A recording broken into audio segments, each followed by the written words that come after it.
Hello mga ka-OER, update lang po tayo ha. Ito ay patungkol sa lupa no, na pinupost ko ha. Ngayon ay okay na no. Nag-down na at magkabayaran na daw. Okay? So, salamat at sa mga tumawag kanina pa no, pahabol na nag-inquire. Again, sold out na po.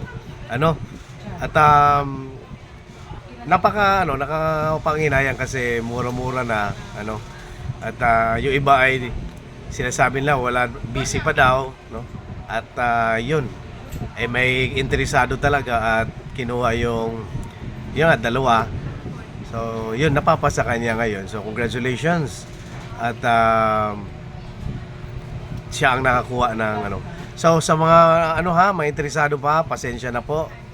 Sold out na po ang lupa.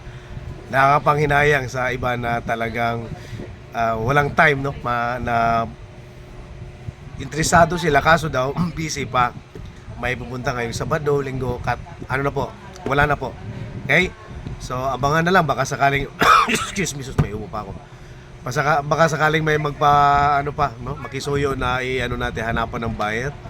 So wag po magsawa no, na magtiwala sa akin na hanapan natin ng buyer. Okay? So yun lamang po. Magandang hapon sa lahat.